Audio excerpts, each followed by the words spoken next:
Hey, welcome to the Generational Gap, folks. John, how are you doing tonight? Fantastic as Wait, always. Is it night? I can't see. Yeah, I believe so. It's Yeah. always night in here. In our basement. In our basement, right? Yeah. With our neck beards. That's right. Your neck beard. Neck beard. Hey, I'm Robert. I'm your resident Gen Xer. John's our millennial. That's right. Has no idea what's going on in the world, but he thinks he does. At least pretend to. He's willing to have a conversation about it, no matter how much of a fool he makes of himself, or more than likely myself. We'll try and live with it. There we go. Hey, do us a favor if you like what you're hearing, if you can pick up what we're putting down. I want you to reach over and hit that subscribe button, hit that like button, and share it with everybody you can. We want the conversation going on both sides of this coin. Every side of the screen needs to be having this conversation. Give us some comments, give us some input. Let us know what you think about what we're talking about, whether you like it or you don't like it. And I guess feel free to troll if you want, because you're going to anyway. But to my Gen Xers out there, flame on. But anyway, so I think that means something different now. right? Wait a minute. Yeah, I don't think we're talking about internet flaming. Oh, I gotcha. Hey. All right. So anyway, what we're going to do first off tonight, we've got some topics that we want to cover. We got a couple of things we're going to go through tonight. We're going to talk a little bit about the G7 summit. We're also going to talk a little bit about the North Korean summit. Then we're going to speak a little bit to the California situation with the new ballot amendment that's going to be going through in November. And we're also then finally going to take a look at the culture war a little bit and talk about a little bit of transgender issue that hit the news this week, which was kind of interesting. But before we do any of that, John, I think we want to do a little bit of a recap, right? We actually have an update on one of the stories that we covered in our podcast last week.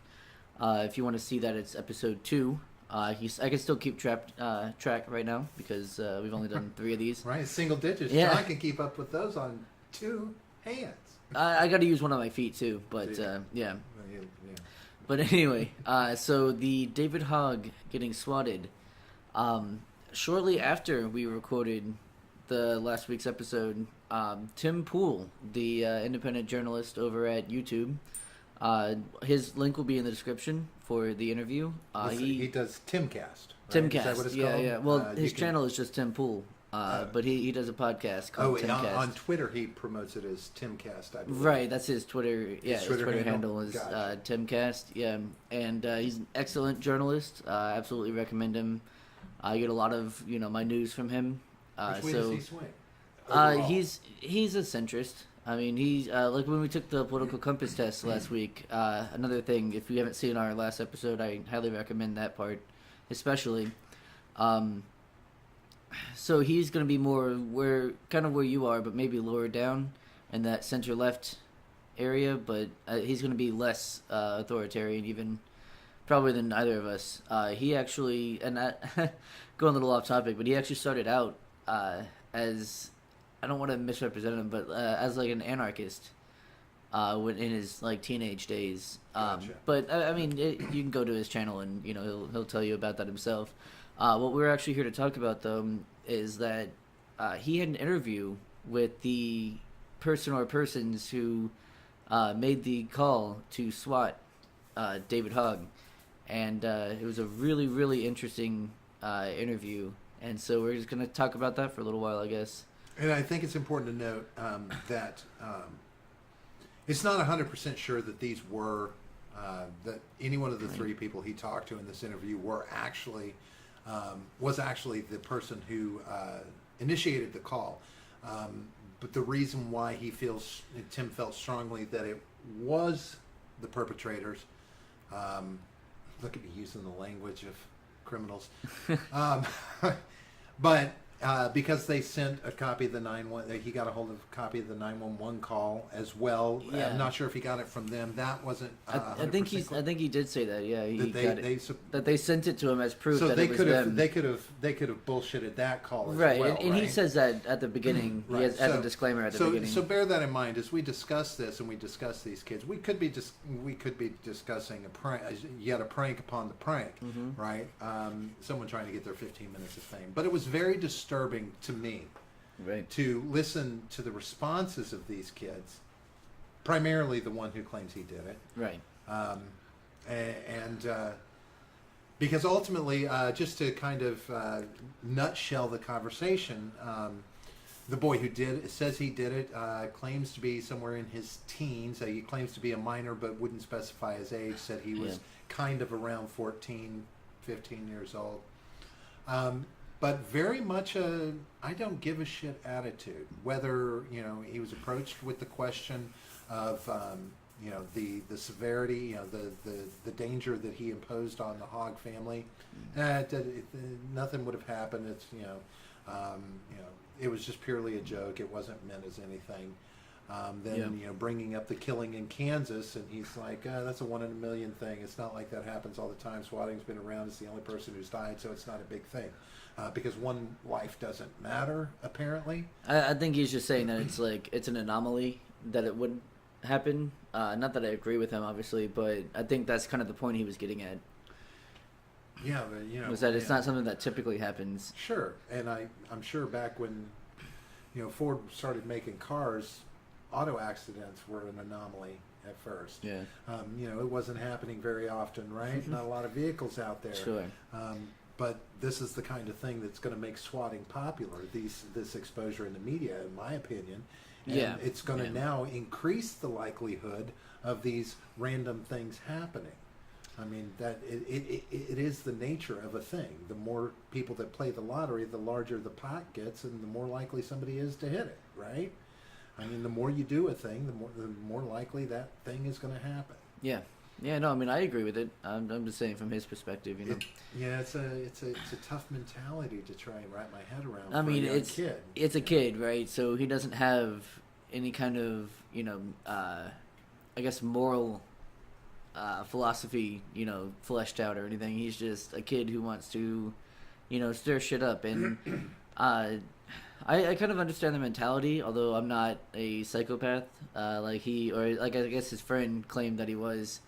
But that kind of mentality is like it's a troll mentality. I imagine, now he didn't say, but I imagine he hangs out in places like 4chan, which is where I kind of grew up on the internet from when I was probably about 14. Going on the B board.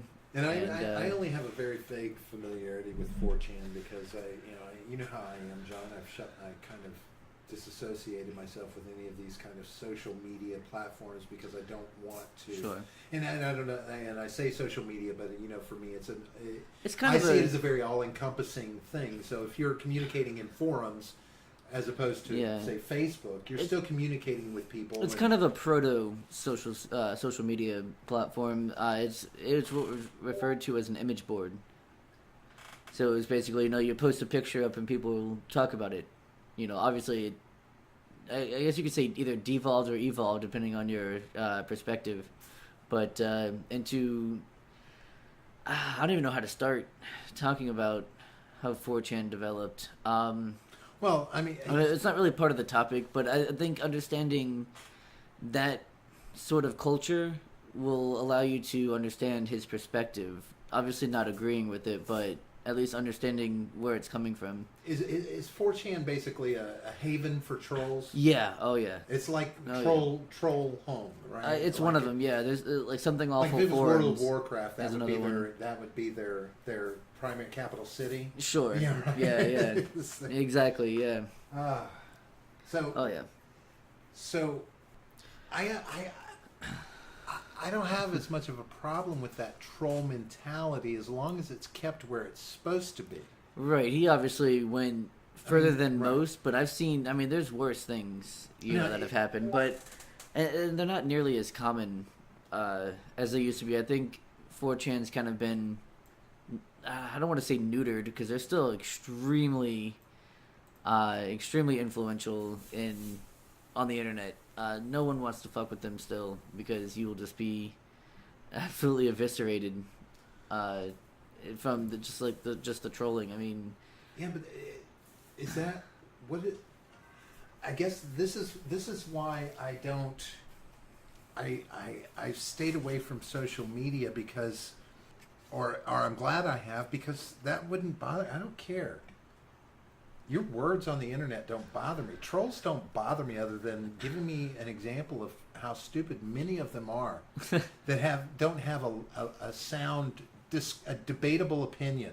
a lot of them do. I mean, just because you're trolling doesn't mean you're not No, I get intelligent. Just because you're acting like an idiot, But doesn't mean you are. If you call me a piece of shit through trolling, you can't. I don't know. Is that just a thick skin? Is that my generation? Is it my not being so in depth in social media, or so brainwashed by social media that it would bother me? I think trolling is a lot more in depth and involved than just calling someone a piece of shit. It's about largely it's about finding something about the person that bothers them, and then hitting that over and over and over again to elicit a reaction from that person, and that's what it's about. Yeah, So it's about the reaction that you get. So there's a rule about feeding the trolls. So if you give them that reaction they're looking for, they're going to continue doing that over and over again to continue getting that reaction. Gotcha. Right. So even though I'm a reactionary person, Yeah. those are the kind of things I can just fucking walk away. I'll just close the window. Right. So you're not feeding the trolls. Where right. If that's where your conversation is going to devolve to, Yeah. is to just trying to, because that to me is the ultimate point of weakness. That's your ultimate weakness showing. Yeah. That you don't have the intelligence to have a realistic debate where I don't know. Well, It's kind of like in a presidential election. When they're first talking about debating issues, it's fine. But when they start slinging mud, I'm like, Right. well, you're ruining your own credibility by slinging mud. But that's what everyone shows up for, right? Is the slinging mud. Yeah, it's the Schadenfreude It's of the whole thing. Yeah. Right? It's kind of like, that's why you go to a car. You don't go to a car race to watch cars go around in a circle Yeah, for you 6 watch hours. for the crashes, right? You're hoping, right? So, trolling is just part of human nature. But, obviously these guys that we're talking about who allegedly called in the SWAT, that's obviously too far. Well, sure. And they said, they even made the comment that trolling's been going on for what, like... Well, no, they said, like, what, he said 20 years? Swatting has been. excuse Yeah, me. swatting has, What did I and that just is say? true. Trolling. Yeah. Swatting. Yeah. But, my question is, is it actual swatting that's been going on, and was it widespread back then? Or is this, is that a way of saying sending 20 pizzas to somebody's house has evolved? Well, that's not swatting. Right. Technically, it's yeah. not. But if that's what it evolved from, instead of sending pizzas, somebody decided, I'm going to send a SWAT team. Yeah. Used to it was pizzas. They didn't fuck anybody up too bad. Yeah. It cost some people some money, but it's not going to cost them in their life, right? So whenever the pizza places started calling Yeah. the number and going, "Hey, did you order this many pizzas?" Yeah. Yeah. No. Right. Now they're like, oh, we got to think, what can we send instead of pizza? SWAT. How about a fucking SWAT team? Well, the reason that really got popular was because of people live streaming on like YouTube or Twitch, and they would they'd be streaming, and so the idea was to send the SWAT team while they were live, so that you could watch it happen live. Now, obviously, that wasn't the case in the David Hogg situation, and I don't know. So I did mention before that I thought it was political, and and I understandably, right, because that's, And of what course, other these guys motive? claimed it was nowhere near political. Well, that's what they right? claimed, yeah. But I mean, even when Tim even went so far as to ask them about how they felt about guns, and they're all like, they all said, well, we don't give a shit. Well, they said we they don't were- own any, we don't care. I mean, didn't they say they were if people anti? have them or not. Didn't they say they were anti-gun? I'm pretty sure that's. Did they well- say that? I don't. I I'm pretty sure. I don't that's think what that there was a happened. consensus among the three because there were three of them Yeah, that yeah. were talking. So I don't think there was a round consensus other than the Maybe. fact that I really got the overall impression was they didn't give a shit one way or the other. They weren't jumping on any bandwagon. Right. But that may have been what they were saying to keep from promoting that they were on a bandwagon. Whatever. Yeah, it's all speculation.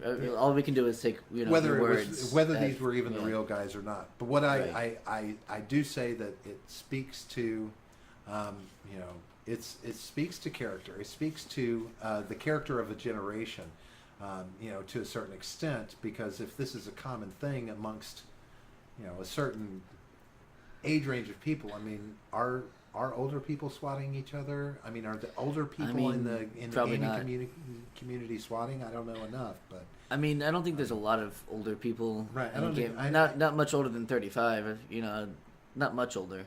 I'm sure. Obviously, you're gonna find but your you're, older people. that's, But I think that's where you make a mistake. And just in talking about the gaming community, because you got to remember, John, we were the original gamers. well, yeah, I know, but I mean, games have evolved, but we're still out there gaming in the community. I mean, I still play Call of Duty sometimes. I get on there. I can get on multiplayer, and I'll. fucking pleb.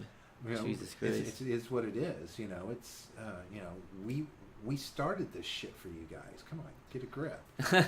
We built your Atari 2600, son. Sorry, what's that? Atari 2600. I don't know what that is. Is that like a Nintendo? It's it's kind of an older relative. Yeah, no, obviously I know what Wow, an Atari is. yeah. Commodore 64. Yeah, I know what it is. Pong? Never played one. Played Pong before, yeah. Like the original. Yeah, on my Where phone. that was like the only On my thing in phone. that big console that you plugged into the Yeah, I TV. played it on my phone I before. remember that being the coolest fucking thing. The only problem I had with it, you want to know what it was? Yeah, Fucking ball was a square. yeah, Bugged the hell out of me. yeah. I'm like, what? When are these graphics going to improve? Yeah. First fucking video game out on the TV. When are these graphics? And it wasn't gonna good enough, improve? right? Yeah. Yeah. Wasn't good Always got to enough. find better games. All right. So anyway, no, we just wanted to, of course, we just wanted to throw a wrap up on the David Hogg thing, and before we moved out into the world. But Well, I mean, if they happen to catch these guys, I mean, I think we should address it again.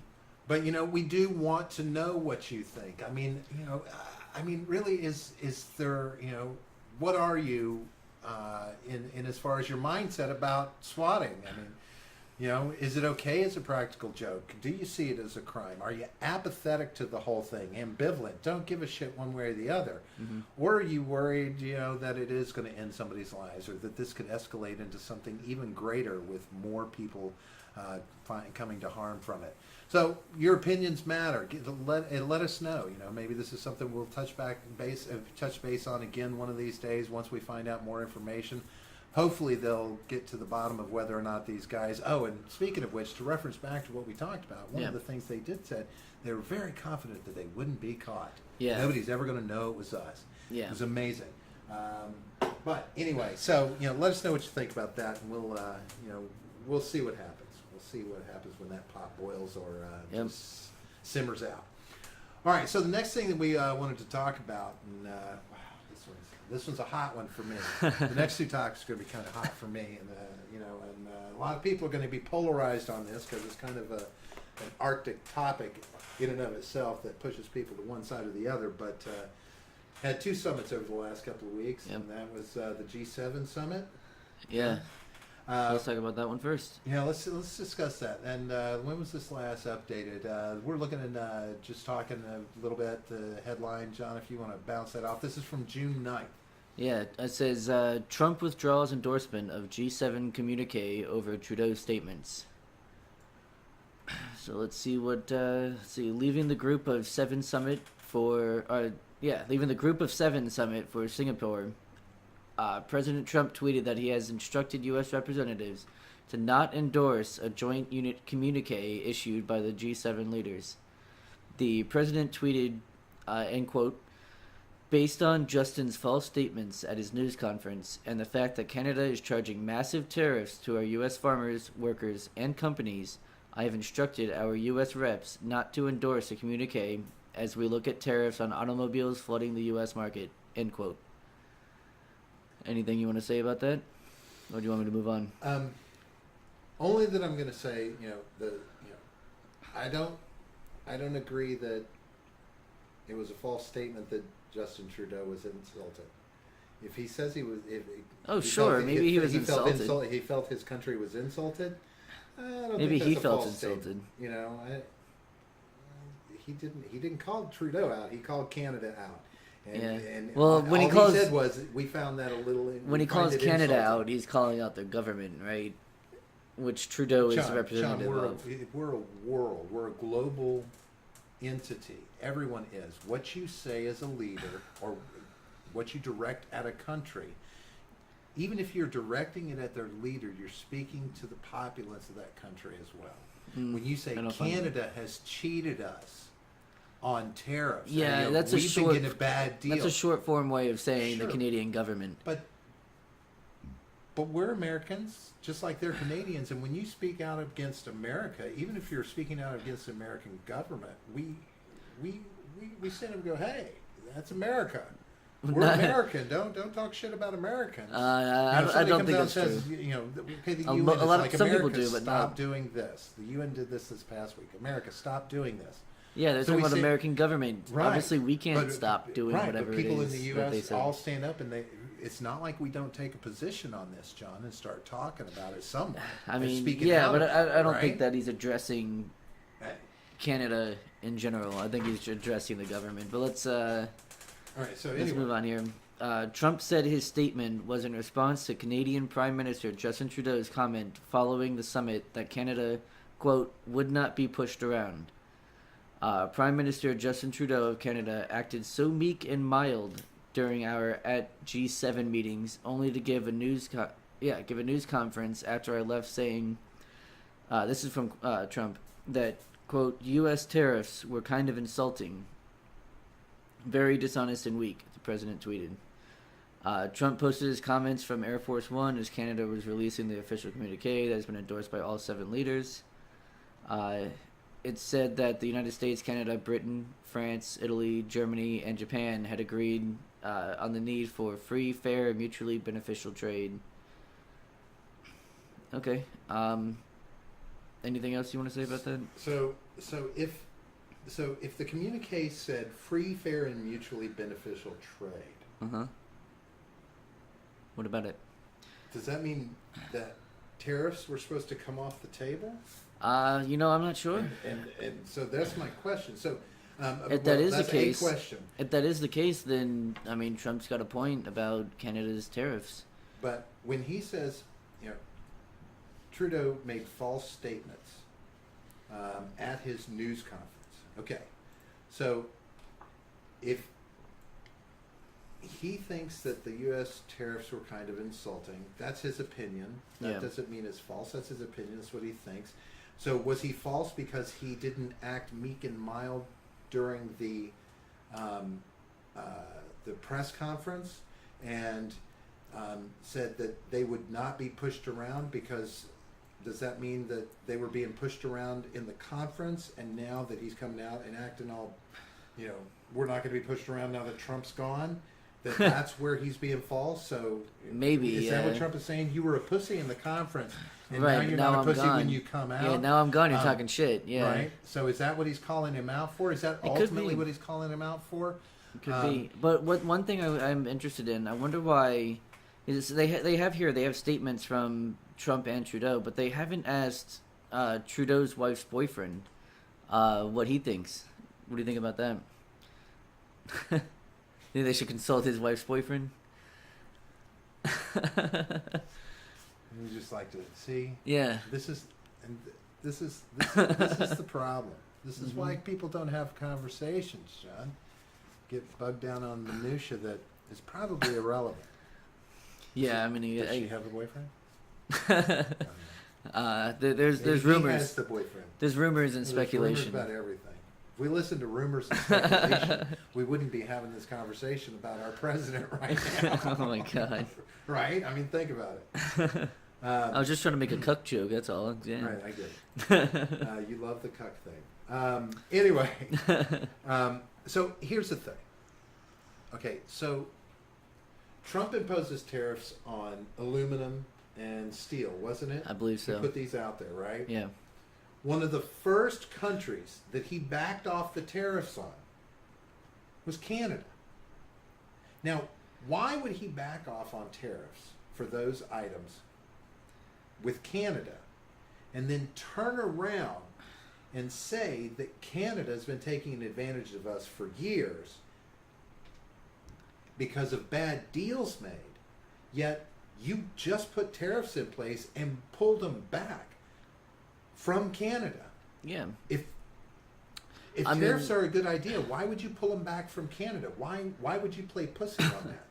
Stand firm on the ground that those tariffs are important. The only thing that I can think of, because I mean, obviously I'm not Trump, and I'm just going to be playing devil's advocate here because I obviously, I don't know, but it seems to me that allows him to come from a place of power. It allows him to say, look, I backed these tariffs off, even if he did put them on in the first place. I'm not sure if that's true. I'm not sure if they were on before, but it allows him to say, look, I did this thing, you haven't done it, so why not? But you don't do that and then turn around and shit on them and say that they are the ones that have been fucking us for bad tariff deals when you just fucking pulled a tariff deal off the table that you were imposing on them. That doesn't make sense to me to do that and show that weakness and then turn around and call them shitty for the bad tariff deals that have been made in the past with us. I don't know, it's confusing to me, John. It makes my head hurt that he goes these directions. It's like he makes a decision, then he turns around and tries to make a better decision afterwards that completely contradicts his previous so again, right, decision. it allows him to come from a place of power. It allows him to say, look, I did this good thing. Even if he didn't do the good thing to start with, it allows him to come out and say, look, I'm doing this thing, and you haven't done it yet, so you're the bad guy. And so so I guess that's why Trudeau might think that he's, being pushed around.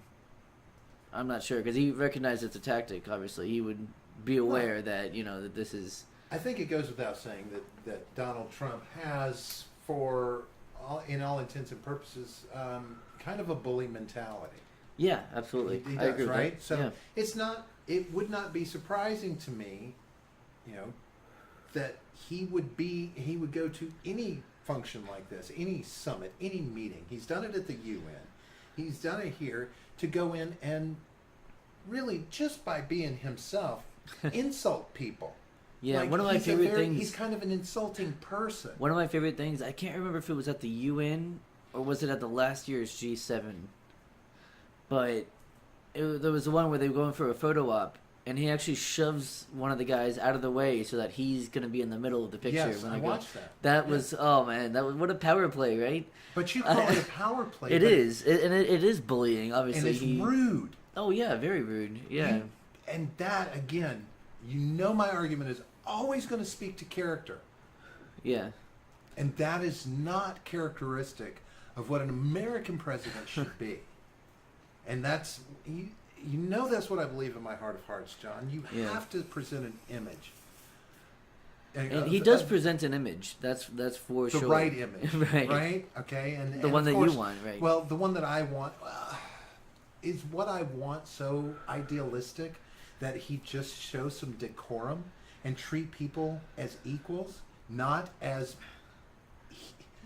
Well, so I think the reason that a lot of people like him... He's more important than the country. The reason that I think a lot of people like him is because he is so different. He is such a departure from what we know of a president, what a president is supposed to act like and what they're supposed to do and say. When he speaks, everyone listens. Even the people who have this Trump derangement syndrome, and hate everything he does, no matter what it is, even if it's good. They hate it, and they'll trip over themselves to figure out and explain why it's a bad thing. Nancy Pelosi is a good example of that, which we can go into another time. But his words have impact in the country. They have influence. And he needs to recognize that. More so, I think, than others, and it's because of the way that he speaks. And it's because of the way that he, I guess, deals with people, to where he's got to be the most influential president, at least in my lifetime, even more so than Bill Clinton. I think my problem ultimately is when it comes to his character, he reminds me of those parents that put their own wants ahead of their children's needs. All right. And that is, I don't know, that I just can't, because he represents us. Yeah, but see, I don't like the idea. He's our figurehead. He's our talker. I don't like the idea of using an analogy of parents and child with government and citizen. Why? Look at us. We're a bunch of fucking children running around here in this country, thinking we can get away with anything. Hell, a lot of our population is now considered entitled. A lot of our population. I don't know. I think people have been entitled for a long time. And, crime is a good indication of just how rebellious children are. Look at the rebellion and the fracture in this country. It is like children, and I don't think I'm sorry rebellion, to say, but I don't think rebellion is anything new. A government with the needs children. to govern, and that's what parents do. They govern their children. They used to call they used to have a governor, right, in the house. It's what you do, but when you put yourself ahead of it, like your talking points or your big mouth is what you say, which may or may not be true. Because this is often questionable things that come out of his mouth. You've got to fact check a lot of stuff that he says. Yeah. Right.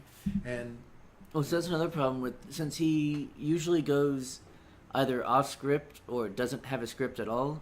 He ends up saying things that are able to be interpreted in many different ways, and you see that in depending on which news sites you look at.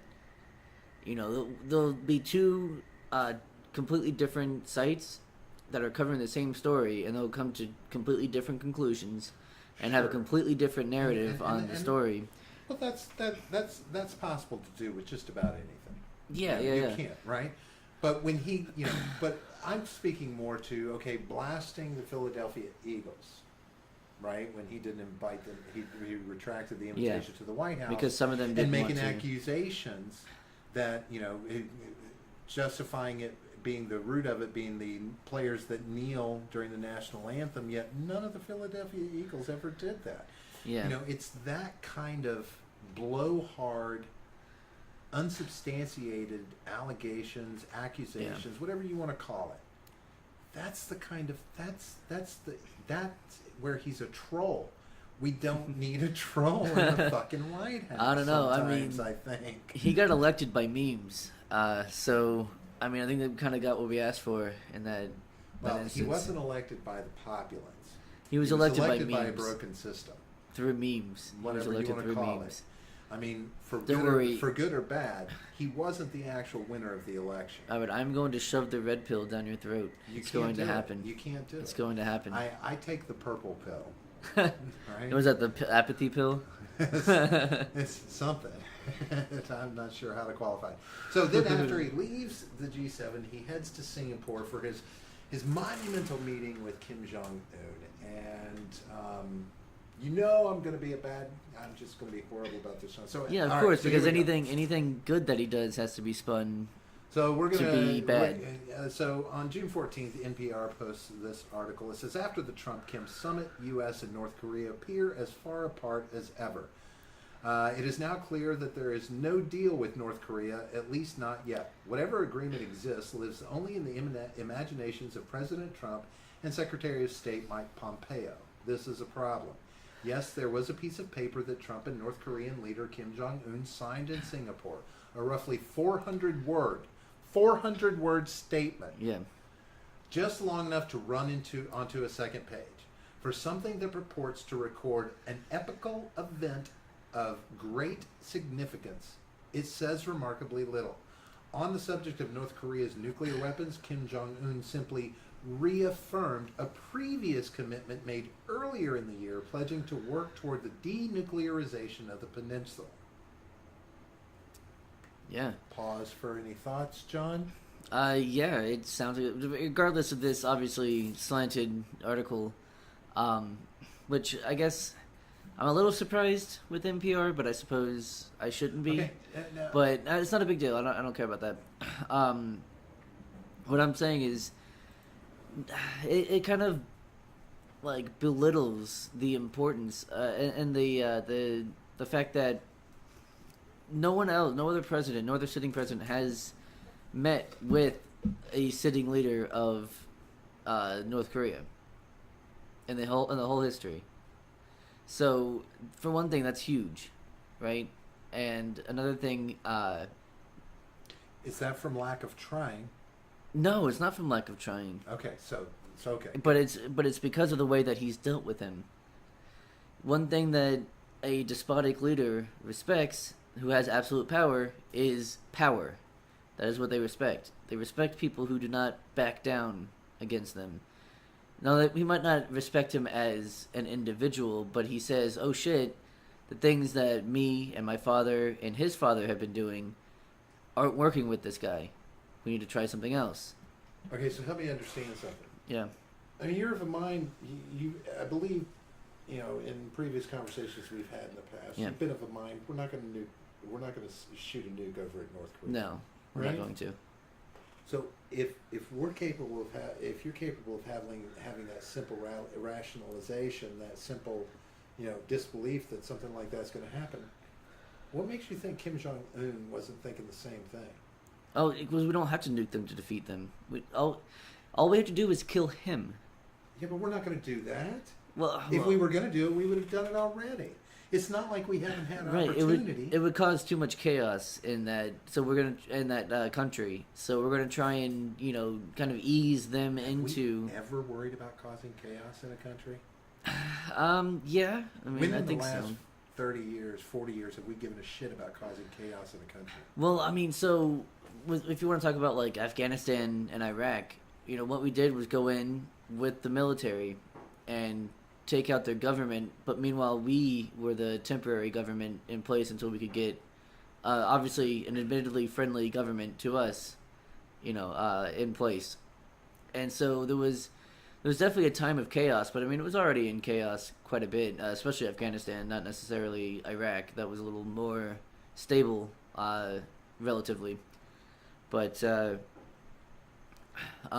so I mean we went in and we established ourselves as government, as an occupying force, and then transitioned them to a democratic government. And so, I mean, we can't really do that with North Korea.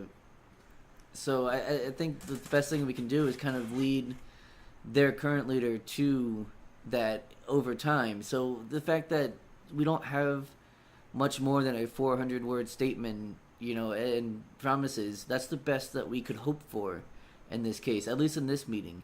Now they've also invited each other to their various things for more talks. Kim Jong-un will never come here.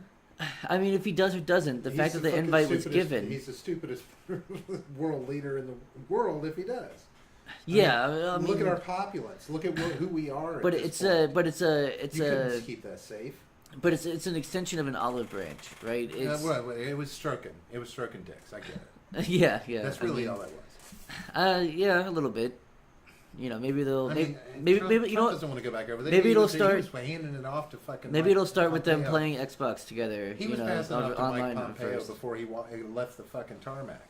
He's okay. Well, I'll let somebody handle the hard work. Mr. Deal Maker is going to let somebody else come in and sit down and hammer out the deal. What the fuck is that? That's what I have the problem with. The Iran deal. And I don't care that they're two different countries. The bottom line between the two well, is it's the two same. completely different cultures as well. I don't give a fuck. He said that the Iran deal was bullshit. It wasn't intense enough. It wasn't strong enough. It wasn't justified. He didn't see it justified enough, and didn't do what it needed to do. Yet from Kim Jong-un, he walks away with a kiss and a promise. Yeah. The same promise that's been given to us. And I have to ask you this, John. If you think, or do you think that it is Trump that he's afraid of, or America? Well, Trump, as you even claim, represents America. And Trump is the one who's going to be able to do something to... So he's the first leader that Kim Jong-un actually feels that North Korea, in a sense, overall, feels is actually going to push a button or come over there and kick his ass. That's the first president he's actually felt out of all these many times denuclearization has been demanded and sanctions have been put in place and threats have been made. This is the first time he's going to take it seriously because Donald Trump said it? Yes, because he's putting... not only is he not, capitulating to his bullshit, he's not coming at it from a point of view of appeasement. He's not just trying to say, okay, we'll do this if you denuclearize. He's saying, no, you just need to denuclearize. And, he did offer the, we're not going to do the war games with South Korea. But, and as I believe it was Tim Pool pointed out, those don't take place until the middle or end of next year. Sure. And so we have that much time to... So if he doesn't do anything... time to stall out. I mean, to keep stalling. What he's doing is giving him rope to hang himself with, and it's up to him if he hangs himself or not. He's given him a carte blanche to do what he wants at his pace. And he's going to do what he wants to do anyway. Self-paced school at home. He's going to do what he's going to do. He's going to do what he wants to do anyway. And so by giving him that rope to hang himself, he now is justified if he needs to take action, because he took the necessary, diplomatic actions first.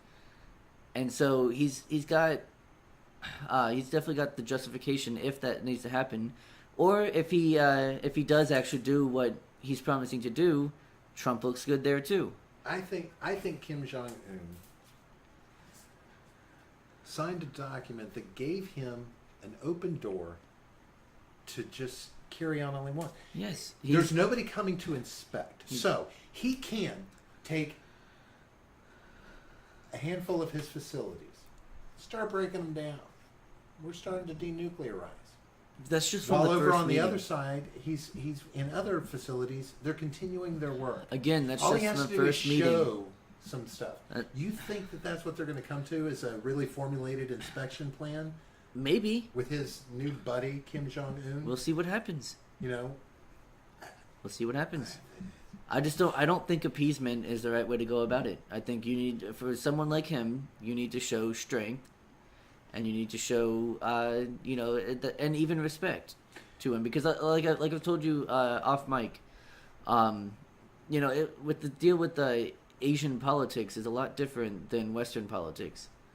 It's all about respect, and if you allow someone to show you disrespect before a meeting, then you're going to appear weak, and you're not going to be coming at it from a place of strength. And that's what's very important in Asian politics, is strength. And also another reason why he has a better chance, and why he's the first president that has actually put the screws to Kim Jong-un, is because he's putting a lot of pressure on China, who are the only people who are allowing North Korea, I guess China and Russia, are the only ones who are allowing North Korea to be safe. Because otherwise we could have gone and kicked their asses earlier. But it would cause a lot of problems with China and Russia that we don't want. And so by putting a lot of pressure on China about it, if we get China on our side, North Korea has to do what they say. Okay. So let me ask you this. So I'm going to read this off to you, another bit of this article here, and I want to get your opinion on it. Mm-hmm. Okay, so basically they're looking at, this is talking about the two different countries and how they're putting it out there. Yeah. Right? The U.S. and North Korean accounts tell a different story from that offered at the summit, of two sides that appear as far apart as ever. In fact, the official readouts seem to be about different things. The most fundamental difference appears to relate to the basic premise of the deal. Does North Korea give up nuclear weapons first in exchange for a better relationship, or is this a process that will play out step by step? Right, which is what I was saying. The structure, right? Yeah. The Trump administration had previously ruled out a step-by-step approach. Right. In May, Pompeo told reporters, "We are not going to do this in small increments where the world is essentially coerced into reliving economic pressure." Trump seemed to agree, saying Tuesday that Kim would begin de-nuking North Korea very quickly. Okay, so not a step-by-step, right? Yeah. The problem is that the North Korean account said the opposite, that Yeah. Trump had agreed to a step-by-step process in which the United States would offer security guarantees to the DPRK and lift sanctions against it. Right. So this is like the most Trumpian thing. And I've told you about this before off mic. And I think maybe even during one of the episodes, that what Trump does is he comes out very, very strong and goes like very far out of left field, and then walks it back to make something more, agreeable, more digestible. So he told everyone, hey, fuck them, we're gonna make it our way, we're gonna do this, and then when he got to the table, he was more reasonable. But we don't know what was actually talked about in that room because they were alone in there. Yeah. And even Pompeo, when directly asked about the obvious differences between the U.S. and North Korean readouts on phasing, was the North's account of the meeting accurate when they said that Trump had agreed to a phased approach? Pompeo responded with a statement that should be a huge red flag.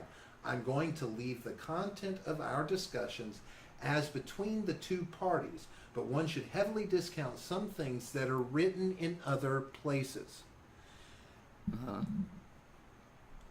Does that not hold true no matter which side you're on? I mean, well, yeah. North Korea should heavily discount what's written from our side as well, right? Sure. So our narrative could be skewed. I mean, they even say that he got churlish. He wasn't wanting to answer questions about this and saying that asking these questions were calling the questions insulting. To be asking about specifics of this deal, because ultimately it goes back to it's not clear. They just signed on a previous pledge where he said earlier in the year, we'll work towards it. Yeah. But now, now both sides are kind of interpreting it different ways. It appears what they're telling their countries. Sure, propaganda, but we spew the same. Our president is known for spewing propaganda, then backing it down to make it more digestible, right? Well, it's backing it down to make it more digestible in a diplomatic sense, rather than like to the people, right? He backs down because he says, "Here's what I'm looking for," and he stretches, what he's looking for way out, and then uses that as a starting point for negotiation, to then back down to what he actually wants. Meanwhile, both sides feel like they got something. What does he want? Does he want what the American people probably wanted, which was a complete reunification? denuclearization? No, Reunification of Korea of the Korean Peninsula American is the goal. citizens want complete denuclearization of North Korea. That's what we're asking for. That's what we're asking our representative to make happen. Not just work towards it. Not be confused about whether it's a step-by-step process or a trade-off. Just get to it when you feel like it. That's where I'm left with this. It's like a get to it when you feel like it. You're my buddy now. Yeah. See, like I said, though, he's giving him rope to hang himself, and it's up to him whether or not he hangs himself. And if I were Trump, I would find it very insulting that one of the propaganda pieces they're using is him in a submissive position. They're always going to saluting do that general, but that's not what you do when you've just come away from a peaceful accord where everybody was all happy and chum. You don't just walk away and start kind of demoralizing or marginalizing the person that you are supposed to have that kind of respect for. Neither side should do that. It kind of goes back to the G7. You don't walk away being shitty to each other. It doesn't matter which side it is. And backing out on the deal that you said you were going to sign because you got your feelings hurt, because you didn't like something somebody said, because they felt insulted and they said something about it. You two kids need to shut the fuck up and sign the deal. I see it more of as a power play rather than a like childish, display.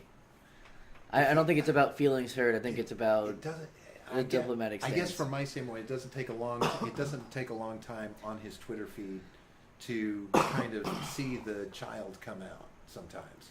Some of these things are very childish, these things Sure. are very immature from a presidential standpoint, in my opinion. But Yeah. well, it remains to be seen. Unfortunately, this is one Yeah. of those things that's going to take months to unfold to find out if Kim Jong-un is on top of it. So Yeah. if you have an opinion about Trump, if you have an opinion about the summits, throw it out there to us. Let's see what you have to say. We want to hear it. We want to understand where everybody else stands. I know this is a hot button topic, so if nothing else, just let's try and keep it civil. This is about having a conversation. It's about having a debate. It's not about slamming your neighbor. All right. So the next thing that I want to talk about, John, this is this is not the first time it's ever happened, but this has been something that's been put forward. But here California comes again, but they've got it on the ballot to split the entire state into 3 smaller states. Yeah. California is gonna. I wonder which one of them is gonna be. Probably Southern California would be California. They would break up into Northern California, Southern California, and California. Is it just me, or does California itself, is that kind of broken off by the San Andreas Fault? So I'm not sure. That almost says to me, this is the part of California we're willing to be rid of. So if it breaks off, we've still got a couple of states left. I think it has more to do with the different cultures that are in, because California is such a huge state, and while it does usually vote blue in elections, there's a large segment of your red voters, for lack of a better word. There's a lot of shit kicking rednecks, and especially in Northern California. There's a lot of those, and then Southern California, you're gonna have a lot of your hippies, a lot of your your Mexicans, a lot of Mexicans out there, and then this little sliver they have here is California. Obviously, contains Los Angeles, which is Hollywood and the hotbed for celebrities. So I mean, there's kind of 3 distinct cultures. Probably more. There's probably more, but I think the biggest ones there, and so it seems like that's what they're kind of dividing on, at least just from this picture that we're seeing on this article. So,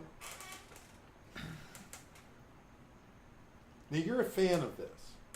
Am I correct? But my immediate reaction is to be, but honestly, I haven't heard. I heard about it earlier today, and my immediate reaction, without looking into it, is that I am for it. And I was for when they talk about secession before. They're actually one of the few states who could survive being their own country. They're, I believe, the 6th largest economy in the world, just being a state. So they could actually survive on their own. Well, that would be a full-on secession from the United States. That's not what they're talking about, right? But I'm saying that's where I'm coming at it from that perspective. Leave that shit to Texas. Texas could not survive on their own. They talk about seceding. Tell that to a Texan. They talk about seceding all the time until a hurricane hits them, and then they're begging for that government money to help them out. Why not? Yeah, no, of course, but that's the promise. They obviously can't do it themselves. No, they would find a way to do it themselves. I'm sure. I mean, if it's there's a lot of poor areas in Texas. If you're put in that position, but there's a lot of money in Texas too. It's not that. See, one thing I'm noticing here is the movement. The ballot measure is sponsored by Tim Draper. He's a venture capitalist out of Silicon Valley. And now I'm like, okay, so is this something that is this just motivated by money and power? I mean, Silicon Valley is that's like the bulk of the money in California, right? Yeah. So when you probably Los Angeles as well. Well, yeah, but look, that's California. That's what's going to be California, right? Yeah. Everything else. So now, when we look at Northern California and Southern California. So is this more of a move to stop making the larger portion of California a drain on where the actual money is in California? And will Northern California and Southern California be able to stand on their own when separated from that level of money that is part of the state that's going into the full-blown state's economy? I mean, everybody benefits, right? I mean, California can. What would be considered California, Los Angeles, from Los Angeles on the southern tip to Monterey on the northern tip of this sliver there. They would be able to do it by themselves, and I believe Northern California would as well, because that's where Humboldt County is, which is the largest grower of marijuana in the country. And they make a shitload of money over there, especially with it becoming more and more legal. Silicon Valley and Hollywood? Not bigger. We're talking about whether or not they can survive. Now that they're going to be the most successful of the three, yeah, right? But I'm not sure about Southern California. Maybe they will. I'm not too familiar with it, to be honest. I've only been to one place in California, and it was in the middle of nowhere. So it was kind of like it was in a desert, pretty close to San Diego, I believe. I was actually born in San Diego. Oh, were you? Yeah. I'm sorry.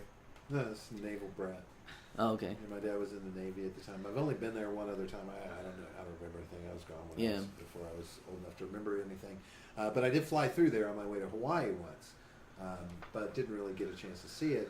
So right. I've never even been to California to experience my hometown or any of that. Right, my birthplace.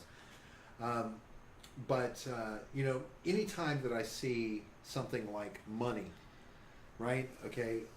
It's because I see something like this Silicon Valley. When I think Silicon Valley, I think, this is a large chunk of the state's income. There's a lot of money that comes out of Silicon Valley and into the state, into the economy there. So,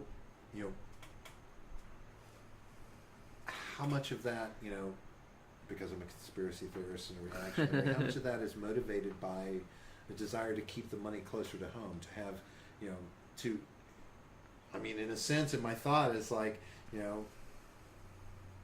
this means Silicon Valley grows in profits. All these companies there, their profits are going to go up because they don't have to spread out as much tax revenue. They don't have to, there's a smaller bucket to fill now with the smaller California. Now that we've gotten rid of Northern and Southern California, we got rid of the dead weight. Now we can really roll in that dough. Does this help Hollywood in the same way? Does that money stay closer to home? More money in your pocket because you have less of a tax burden, less of a state burden on things. Fines, fees and things like this. The infrastructure now costs less. All of these things that keep. Anytime money is behind something like this, I start to question a little bit about like the about the motivations. The motivation behind it, yeah. Right? Because you can't always. We've seen how easy it is to spin a narrative to where it appears beneficial to everyone involved. Yeah, even when it's not. When it ultimately is only going to benefit a small group or an individual. So it'll be interesting to see how this turns out. So they're going to be voting on this in November. This is going to be the first time we've had a state divide or have anything like this happen since 1863 when West Virginia broke off from Virginia. I will ask this. Maybe John, because you've got some historical knowledge to you. Because I have to harken back to my social studies days. Social studies, folks, is a class they used to have in school when they cared about teaching children how their country worked. Yeah, they still have those. Is that, do they? Yeah. What's it called now? Social studies. I thought it was called recess. All right. Anyway, so how does the federal government approach that? Does the federal government, is it their obligation to just recognize those 3 new states now? I think it would actually have to be approved by the federal government. So the ballot doesn't actually do the action of splitting the state into 3, but it says, okay, we agree as a state that we want to do this, so we're going to move forward to the next step. Now, what that next step is, I'm not sure. But I don't think that they could split without the federal government's approval. So if somebody out there has some knowledge of this, go ahead and throw it in the comments. John and I never. Yeah, tell me how wrong I am, please. We never swear that we're the smartest people. Well, I don't. John likes to tout that he knows everything, but if he knew everything, we wouldn't be telling you to give us the answer to this. So I will know as soon as someone tells me. That disproves your point, right? As soon as someone tells me, then I'll know, and then my statement will still be true. Yeah, well, it's one of those things. But we will follow up on this. I think we'll definitely touch base back on this. Oh, yeah. Look into this a little bit. So, keep it in the back of your mind. Let us know what you think about it. Do you think it's a good thing? Do you think it's a bad thing? Do you think it matters one way or the other? And the real question for me is, I mean, we got to start holding. We got to buy all new flags. Yeah, and then there'll be what 53 states. 52. That only splitting one into three. Only Oh adds yeah, two. that's true. Yeah, Right. only It's the adds simple. two. So math that's throws actually you. not so bad then. But you've got to add. It's still two an new even stars. number, but it's still an even number. Yeah, So but you gotta, I mean, you that's gotta how you still do work it them though. into the pattern, and then everybody's got to replace it to have a current flag. So So this is going to be beneficial to flag manufacturers. Yeah, that's for sure. Or will our supreme leader decide that we need a new flag and revamp the whole thing?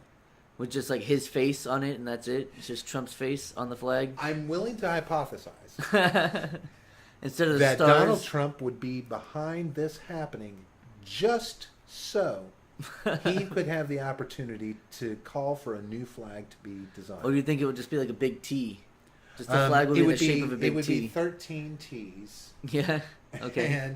And probably His face and where the stars are now. and then Put the an face orange there. square with 52 thumbs ups. Nice. That's my thought that maybe that's what it would be. If we have any artists out there, Or maybe we would love to have some Maybe 52 some fan art made T's and of some cloud flag concepts. It would be yeah. awesome. So what would Trump's new flag look like when we incorporate 2 new states into the union? And does he disavow Puerto Rico, or do we go ahead and throw them in as a 53rd? Oh yes, I don't like the. Maybe I don't we like have making it 52 uneven. capital T's and one little small One lower lowercase T. t. That Lowercase would be t. his thought, right? Yeah. We'll marginalize Puerto Rico as much as we need to for the flag, Right. which of is course. that is not how we think. Just FYI for all of you out there, this is what we like to call sarcasm. I'm Anyway, not familiar. so enough about the man. The man himself. Yeah, they used to talk about him in the 70s. All right. So speaking of men and women, And women. John, Yeah. transgenders. Transgender. They have once again jumped into the spotlight this week. Yeah. Um, Certainly have. So in our section, we're gonna we'll look at this as our cultural segment, our culture war segment, right? yeah. The battle between the cultures. This is your weekly dose of the red pill. Dose. Oh, Weekly here comes dose of the red pill. Woo. Yeah. All right. Make sure So- you have enough beer in there so you can swallow this red pill. Help you wash it down. All right, so I'm going to put this in a little context that I'm looking at this from before we go into a conversation about it. But for many years, women have been touting the need, the desire to be equal, be able to play in boys' sports, to be equal to men, and I'm all for it.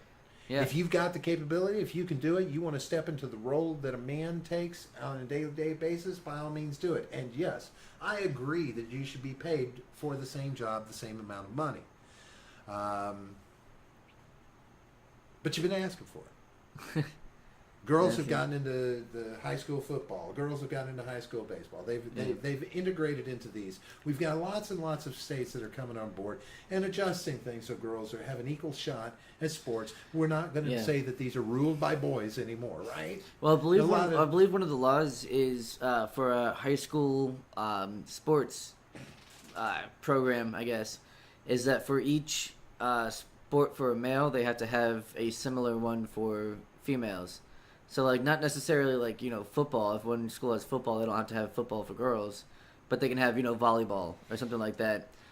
So that's been one of the rules. And I'm not against that. Well, Well, now, with this next issue that we're going to be talking about in this location, it's basically, you basically can't segregate based on gender.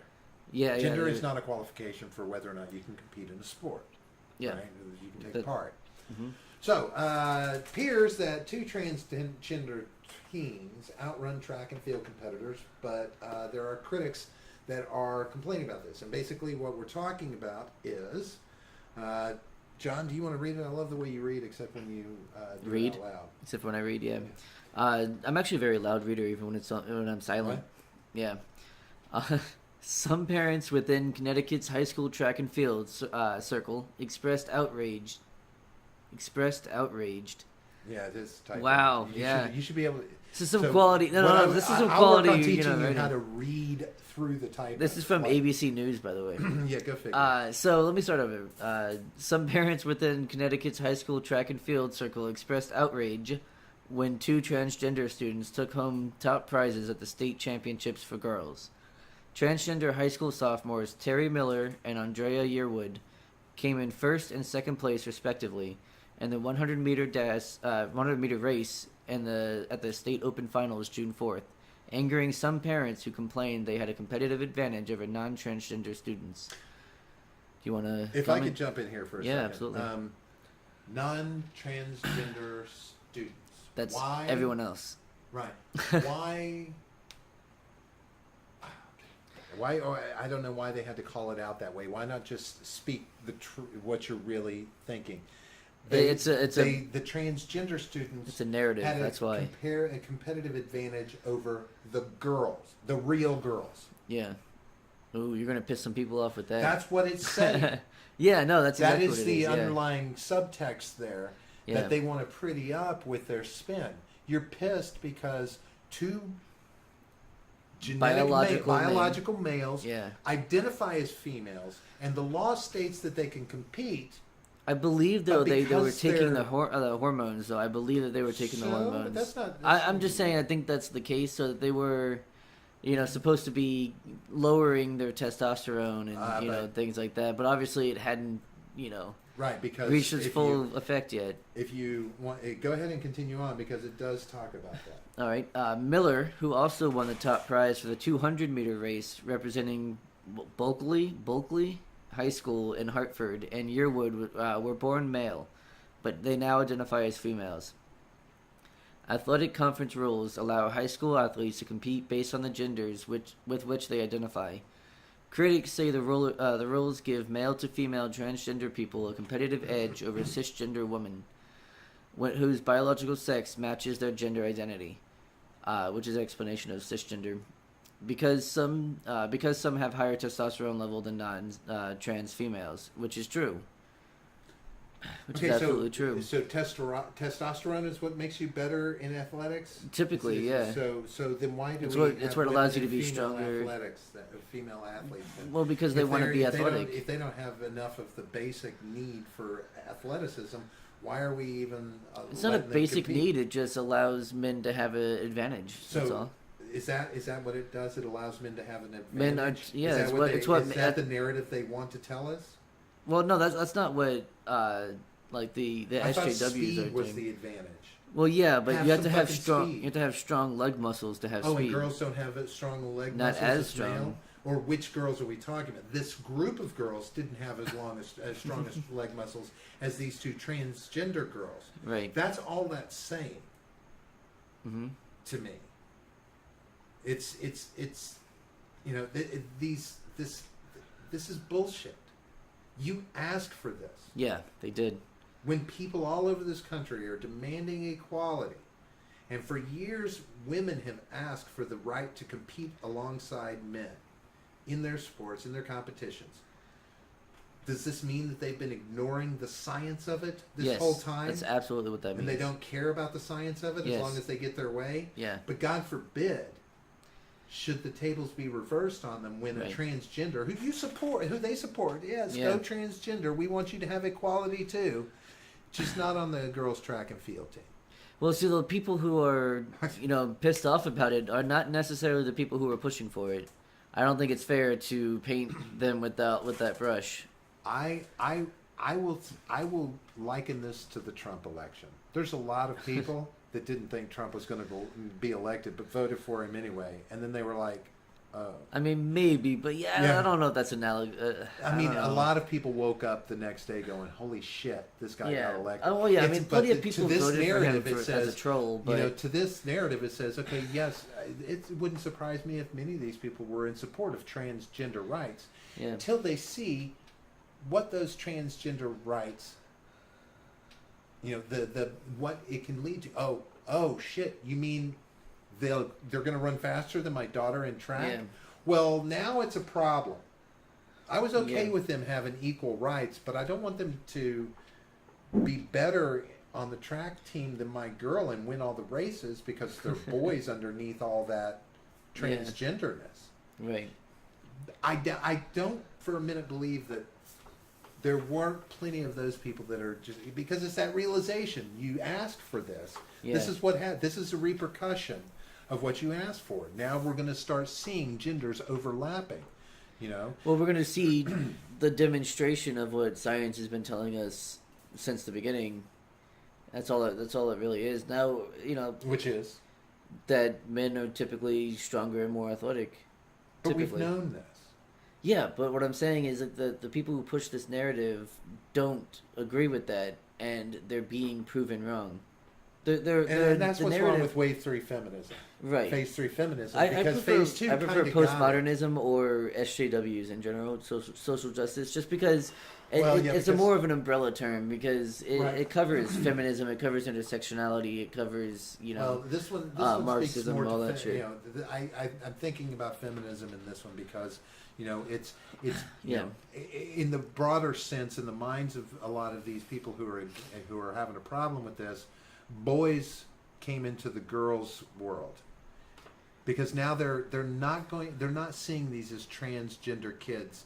They're seeing these as boys on the girls' track. You know, winning girls' track meets. Well, that's not the social justice warriors is what I'm saying. They're not the ones that are seeing it that way. Well, no, but it is the social justice warriors that don't. I guess you know. It's like you said. They don't look at the facts. Yeah. And then they just spew bullshit narrative. So I think this is going to lead to a point that we're going to have to start seeing. You know, this is people like this are going to be demanding a different brand of inequality in their efforts to find equality. Yes, yeah. That's you're actually touching on a core, unspoken tenet of social justice. It is all about inequality. It's all about segregation. It's all about the removal of freedoms from people, presumably to give to others. However, that doesn't usually happen because it causes more restriction and more inequality while it's pursuing equality. And I think that's something that we'll be able to touch on in future episodes as well. Is about how they say one thing and do another, even though I legitimately think they believe, most of them at least, that it's about equality when really it's all about superiority. So do you want to keep reading? Because I'm kind of sick of reading. No, I don't like this reading. one. I don't like this books. one, this is one of those things. Part of, this is gonna fracture. This is gonna cause fractures among the LGBT community. There's already a lot of those, though. Yeah, to be honest with you, God, I hate myself for even thinking this, but I'm just surprised that, no pun intended, but race wasn't brought into this. Because Andrea is a black transgender. I believe they prefer the term basketball American. Jesus Christ, John. You really want to piss somebody off, huh? I'll wait to see how this pans out. This is the kind of thing that is going to lead to a lot of fallout. There's going to be some really, I hate to call it a discussion because ultimately, when in most of the formats that you're going to see this in, it's not about a discussion. It's just about it's a one-way discussion, right? Who can holler the loudest and demand the most inequality for the sake of equality. It's more like who can use their victim status to push whatever narrative. Your equality is stepping on my equality. That's right, yeah. Get your equality out of my equality.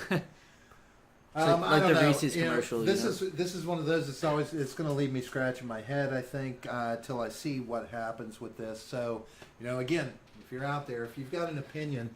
I don't want to hear you hating on people. This is not about hating on people. This is about, what have we asked for in regards to structure in this company how we want to look at company. equality. Did I say company? You say company, yeah. Company, country. it's yeah. Yeah. Freudian what? Freudian slip? USA Inc. Yeah. Right. Trump Inc. Whatever. Say it if you want, but you know. Yeah, no, that started a long time ago. Right, I get you. But anyway, that's yeah, we're getting off topic again. But you know, it's it's all about what we qualify as equality. So you know, what do you think? You know, don't step on people, don't disparage people. But what do you think? I mean, is this another piece of minutia that we don't need to spend our time, talking about in this country, making it an issue when we've asked for this issue to be resolved, and now the resolution is not to our purpose? Again, you get what you ask for, but it's not what you want. Yeah, right? Be careful what you wish for, because you just might get it. So hit us up. Let us know what you think. And overall, if you like what you're hearing here, reach out, hit that subscribe button, hit that like button. If you don't mind, blast it out on Twitter. You can throw it up on Instagram. If you don't mind, email it to your grandmother and let her know what's going on.